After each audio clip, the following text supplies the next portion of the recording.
Heads up, people, I am now partnered with Rogue Energy. And Rogue Energy, if you don't know what it is an energy drink which is fantastic. It doesn't have sugar, it's vegan, no gluten, and you have 3 different lines. One that it's literally no caffeine, so it's basically in a hydration line. You got the normal line with tons and tons of flavors, as you can see through the website. I'll be leaving a link in the description.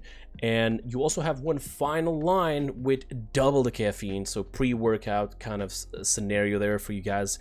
You can go into the website right now, just browse around, see if you have anything that might be interesting for you. And you can use code Kreepers to get a 20% discount, which is fantastic. It has no shipping inside of the USA. Unfortunately, for outside, you might have to pay something to ship it out to there. But I personally have already had a couple things shipped into my house, and I'm not gonna lie, I tested them out, all of them, and they are amazing. So it's free to check out. I mean, you can go to the website right now and see if there's anything interesting for you. If not, then no harm's way. But don't forget, code Kreepers and get that 20% off.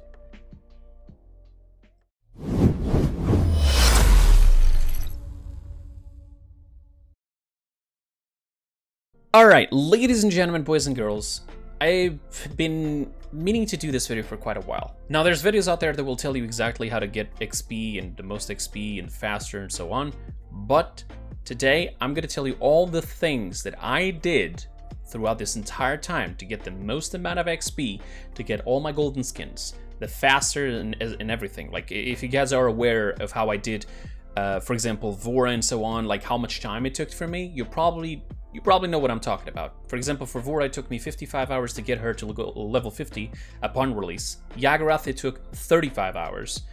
Octavia was 26 hours, or 27 hours. It was 27 hours. Then Vati was 26 hours, and then Sati was 10 hours and 40 minutes. Yeah, it was 10 hours and 40 minutes. But with Sati, it was a bit different because this is when the boosters of the XP got introduced, and they had a little bit of a bug, and as such, I got like 200 plus extra XP. Now, first we need to talk about what can amplify your XP. We'll talk about exactly how you earn it and what dictates how much you earn, but that will be the second part. The first part is how you can boost every single portion of XP you can possible. First of all, this one is very, very random. It only happens at specific times, but I advise you to, for example, follow the official Paladins Twitter to be aware when there's a double XP for champion XP, okay? Those will give you 2 times of whatever you are making, so that's fantastic. But that one only happens a couple times. It is limited. It doesn't happen all the time, so you gotta be careful. Now, the first thing you need to worry about, the event pass.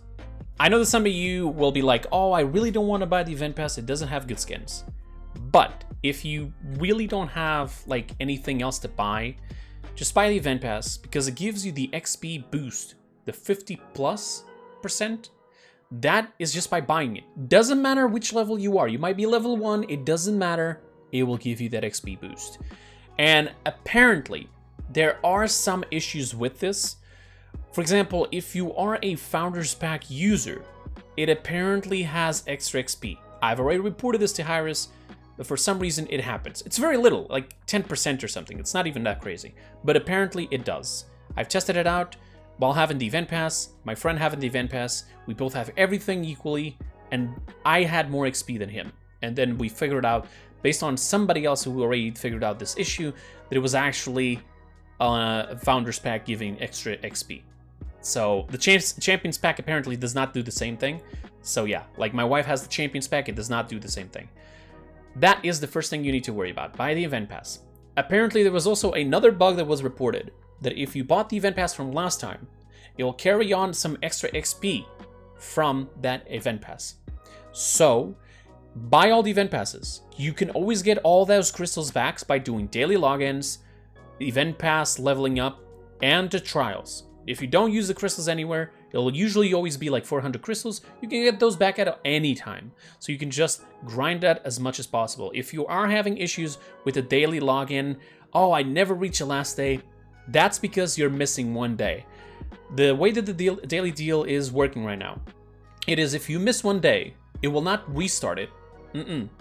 You will just skip a day, which means that, for example, imagine I'm on my 4th unlocked and I didn't log in on that day.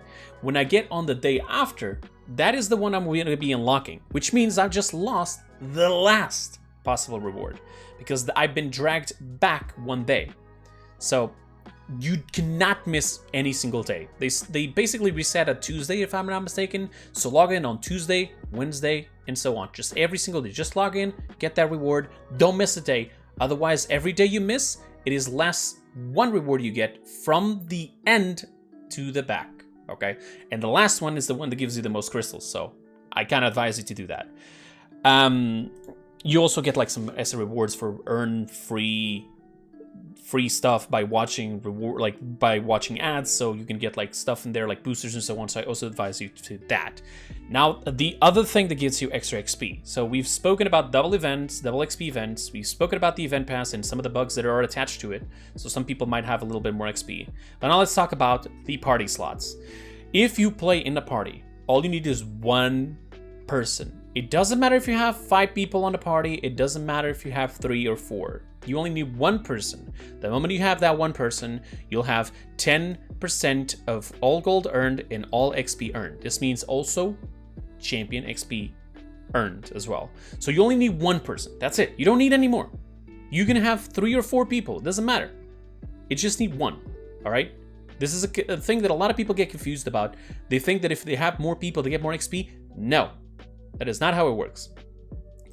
Then we have one more thing. Now this one here is more for whoever doesn't really care about skins, but if you go into the store, and if you go into the bounty store, you'll have here Team Champion XP boosters.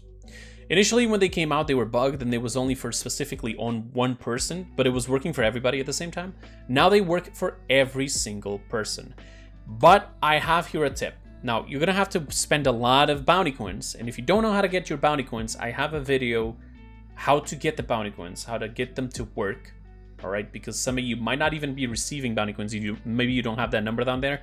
Sometimes it might like turn off for like a couple days because they're usually doing like maintenance or something. But if you are receiving bounty coins all the time, then forget it, it's fine. But if you've never even seen this before, you might want to go and check that video out. So buy these Team Champion XP boosters, but now I have a tip for you. So this amplifies whatever XP you made by 20%, right, for the champion. But a lot of people commit the mistake of going into TDM or Onslaughts, these 2 modes, to use those boosters. Do not. Only use those boosters when you are in a party, when you have an event pass, and when you're playing in Siege.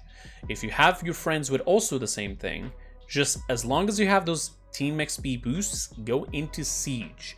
Because the game is longer, you get more XP. And because you get more XP, you can make more value out of those boosters. They are expensive. 500 bounty coins, it is hard to get. So if you are going to, use them on TDMs and Onslaughts, you're losing great value.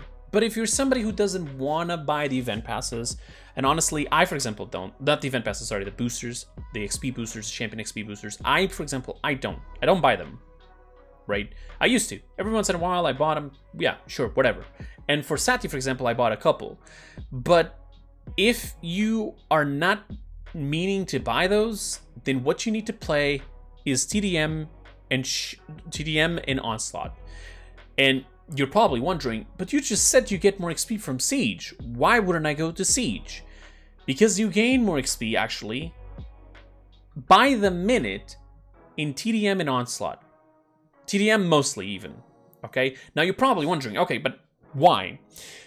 There's a bare minimum of XP you will always get, independently, if you do 1, 2, or 3 minutes, you're always gonna get that bare minimum of XP. After the 3-minute mark, it will start giving you XP lower and lower as it goes. So you can do a 30-minute match and have a ton of XP. But the thing is, while you did a Siege match in those 30 minutes, you very much likely did 4, 5, or 6 TDMs, and every single one of them will always get you that extra XP. Plus, not extra XP, but their bare minimum, it's always guaranteed, so it's like a little boost. The only flaw here is that you're gonna have queue times. But while you play one siege and it lasts 30 minutes, the chances of losing that siege match by even just a mistake, maybe somebody crashed in the last fight, you didn't manage to cap point, maybe somebody's feeding, maybe you just made a terrible decision and didn't touch the point, the chances of losing that match are way more greater, way easier to happen than, for example, on TDM. On TDM, if you play like 6 matches, the chances of losing all those 6 matches, well, it's kind of hard. And why am I talking about victories and losses? Because the XP, the way that it works, it is based on time and based whether you win or lose. Nothing else. While you guys are probably thinking the XP is based on how good I do, that is a lie. Absolutely a lie. You can test that out for yourselves. Go in a match in a 5-stack with your friends, and on that match, jump out of the map the entire time. Don't kill anybody. Don't do any damage. Don't do any assists. Just jump out of the map. And you'll see, you'll get the same XP as your friends. Which to me is kind of wrong, unfortunately. And I feel like it should definitely be based on how good you do. Because if you do too good, you should have more level and faster level, right? That's how experience works for me. In this case, they're giving you experience based on time. So it's basically the more time you play with a champion, the more level you have with it.